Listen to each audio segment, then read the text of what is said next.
Welcome back, American literature friends. This is another session of our English 2132 class. I'm going to call this session Billy Collins Part 1 because we're going to have two different videos. We're going to have a video with 4 of his poems and then another video with the other 4. Because if you look at the syllabus, we've got 8 poems. Most of his poems are short, but since there's 8 of them, we'll break this into 2 parts. This video will be most of the ones that are in the book: Forgetfulness, I Chopped Some Parsley, The Night House, and Litany. And then the other video will cover the other 4. Billy Collins is generally considered the most famous living American poet. Let's see if we can find him. Here he is. He is, as they say right here, he is dubbed the most popular poet in America by the New York Times. He is famous for these sort of conversational, witty, funny poems that welcome readers with humor, but often slip into quirky, tender, profound observations of everyday life, reading and writing, and really basic everyday experiences. And that's what I want you to focus on as we start to talk about Billy Collins and think about Billy Collins. One of the reasons he has been so famous and so successful, you can see that he was born in 1941. He's getting a little bit older now. But he was the poet laureate of the United States in the early 2000s, right around the time many of you guys were born. And he has remained really the most famous poet in America. And what they are saying right here about his observations about everyday life, that is really connected to the Billy Collins response topic that is in D2L. Billy Collins' poems are often organized or structured as descriptions of a day and its set of distractions, as the editors call it on page 822 in the book. Billy Collins' work turns ordinary, everyday activity into strange and exciting experiences. It sort of makes you feel like you're experiencing familiar things in a new way or for the first time. Or that your everyday habits are these sort of interesting rituals, almost these religious rituals that you wonder, why are you doing it? Why are you doing things this way? And they explore the pleasures and troubles of everyday life. They're not trying to be these super dramatic, big adventures. They're these sort of the adventures of everyday life and the small little pleasures and troubles and complications of everyday life. In your response paper, pick a poem or 2 from the anthology and explain how Billy Collins investigates the possibilities, the complications, the little troubles, the problems, and the victories of everyday life, the little successes that we should celebrate. Think about whether he celebrates or mourns common experiences, and in the stuff that we're going to read, you'll get a little bit of both of those, and if those experiences are accepted with happiness or with regret or some other kind of emotion. So as we go through these poems, I'll try to remember to talk about which is which and what kind of poem we're looking at. If you want to know a little bit more about Billy Collins, you've got the biographical information on 822 and 823. They don't give you a lot of biographical information about him in here. He is originally from New York City, and he has mostly lived and worked in and around New York City. I think he works and lives somewhere in upstate New York now, but he is mostly connected to that New York City and then upstate New York area. The first poem that I want to go over here is Forgetfulness. This is one of his most famous poems because it is about the common everyday experience of not just forgetting things, but of the way that we forget things, the process of forgetting and how it goes and how things they don't just disappear, but they sort of slip away from you. And so this is Forgetfulness. The name of the author is the first to go. So the first thing you remember is a person's name. You might still remember their face, or if some famous book that you've read, you might still remember the book, but you can't remember the author. Followed obediently by the title, the plot, the heartbreaking conclusion, the entire novel, which suddenly becomes one you've never read, never even heard of. Again, you get that sense of this is how forgetting works, that it's this process and things just sort of trickle away piece by piece. As if, one by one, the memories you used to harbor in your brain decided to retire to the southern hemisphere of the brain, to a little fishing village where there are no phones, And so it's almost like your memories have moved away to some part of your brain where you can't reach them, can't get in touch with them anymore. Long ago, you kissed the names of the 9 muses goodbye, 9 muses famous in Greek mythology, and watched the quadratic equation pack its bag. Y'all know the quadratic equation, you learn it in basic math, but then you don't use it every day and you sort of forget it. Even now, as you memorize the order of the planets, something else is slipping away. A state flower, perhaps, the address of an uncle, the capital of Paraguay. And so even as you're adding more knowledge, other stuff is sort of slipping away. And these things you learned in 5th grade and 6th grade and 9th grade and 10th grade, they're sort of falling away, even as you're packing new information into your head. Whatever it is you're struggling to remember, it is not poised on the tip of your tongue or even lurking in some obscure corner of your spleen. You know, whenever you're like, oh, I can almost remember that, I can almost say it, I can almost think of it. No, you can't. You either have it or you don't. It's somewhere sort of further away. It is floated away down a dark mythological river whose name begins with an L as far as you can recall. He's making a joke about Greek mythology here. The river whose name begins with an L is the river Lethe in Greek mythology.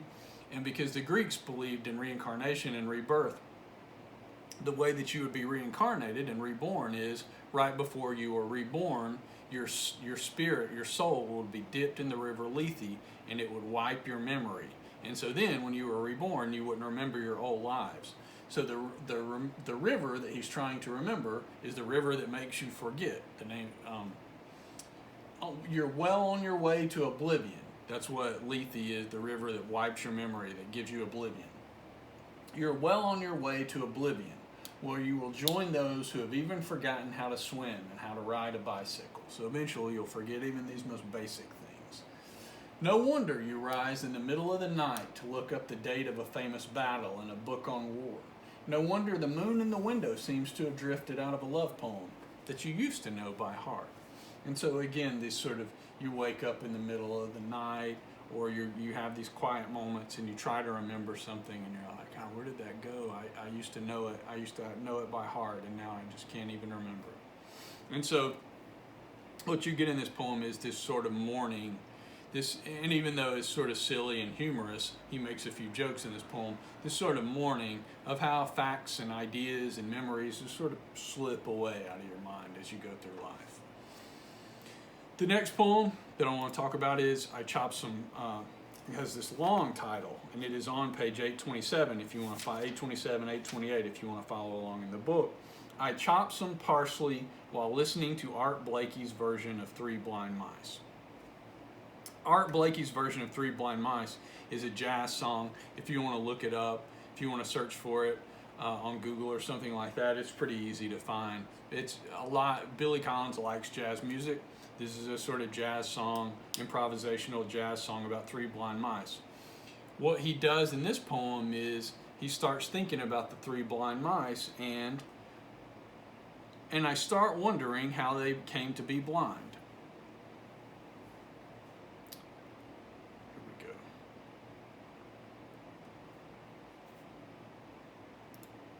I start wondering how they came to be blind. If it was congenital, they could be brothers and sisters.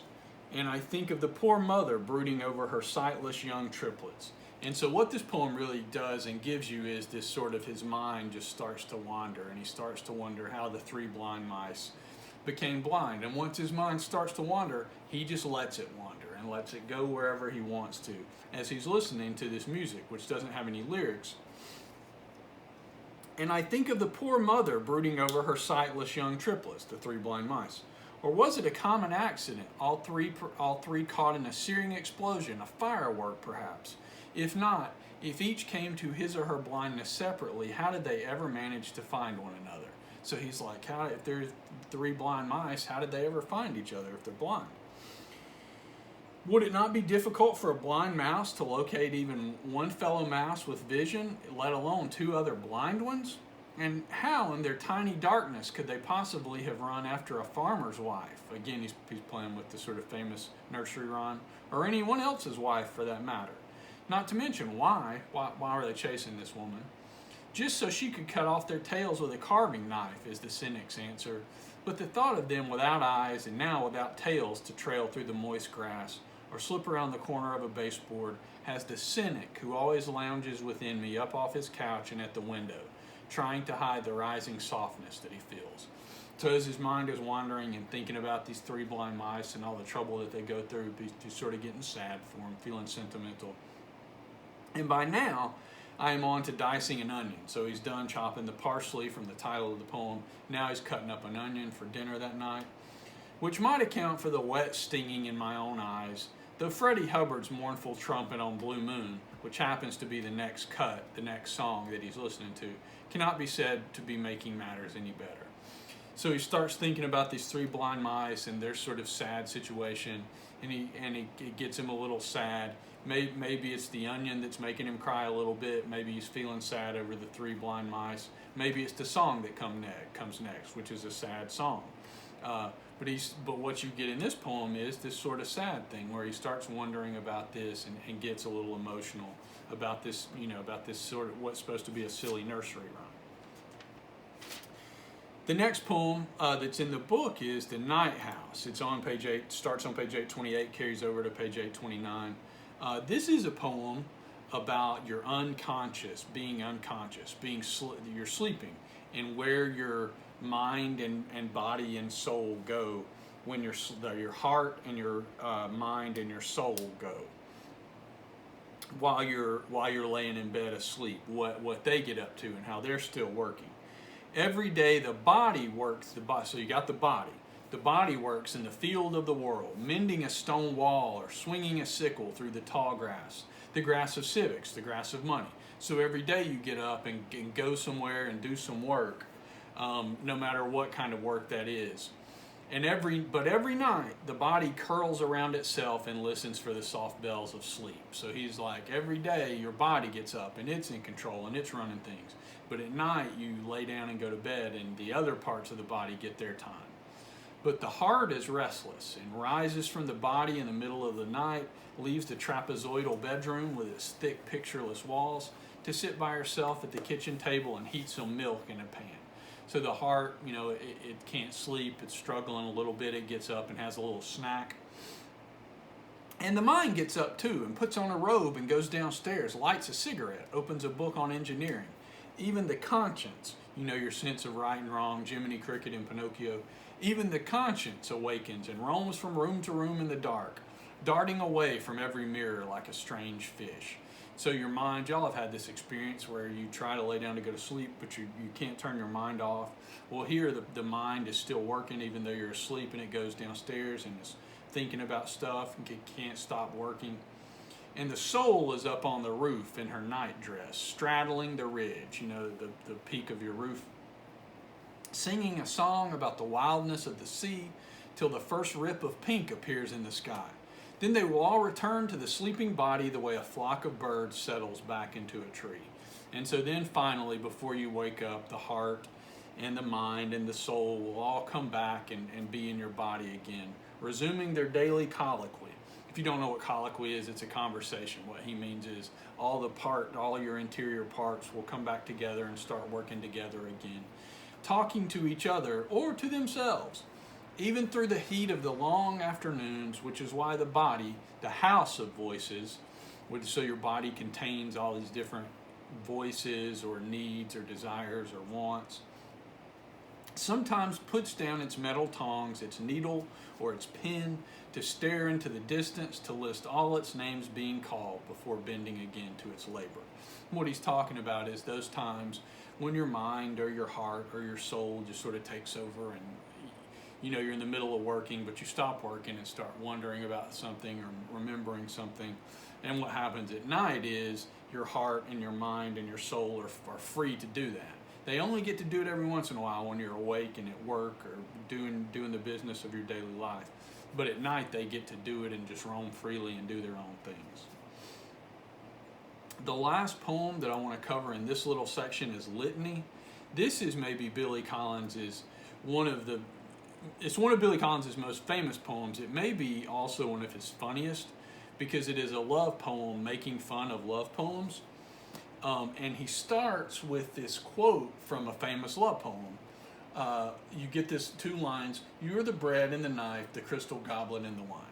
Now, if you don't know what a litany is, it is a list. It is like a recitation of it could be a list of groceries, or it could be like a religious part of a religious ritual, something that you repeat like the Lord's Prayer or something like that. So litany is just this list of things. What this poem is a litany of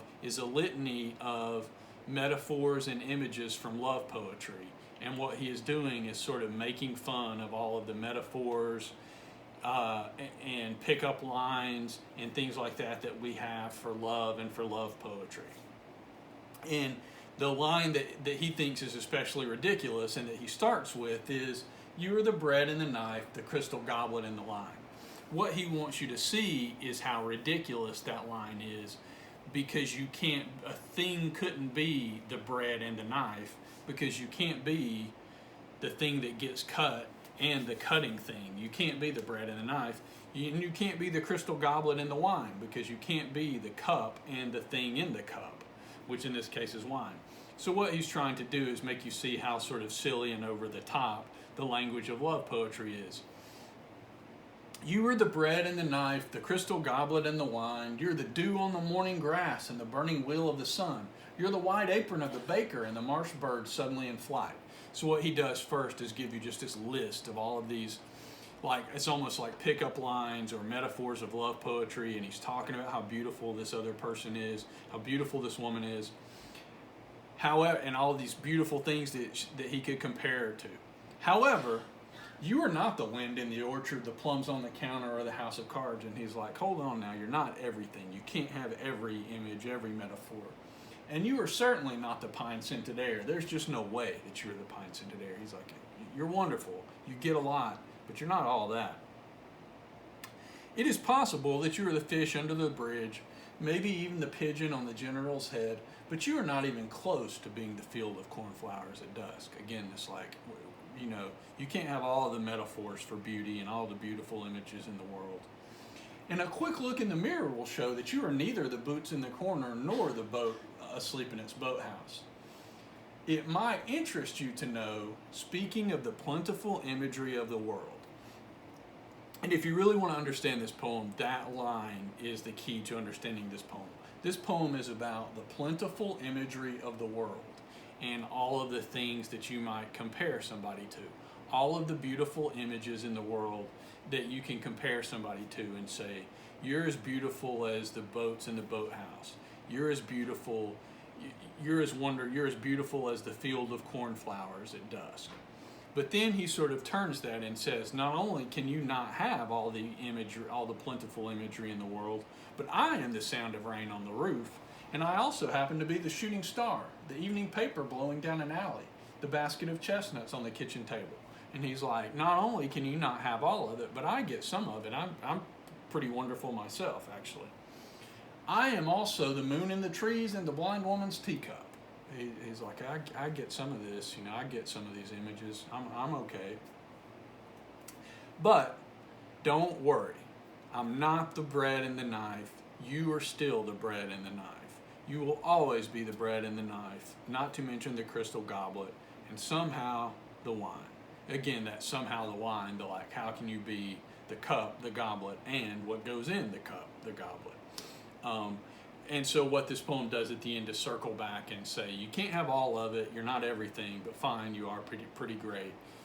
And even though these images don't make sense, fine, you're so great, you get them. And so it is this love poem that goes through this process of sort of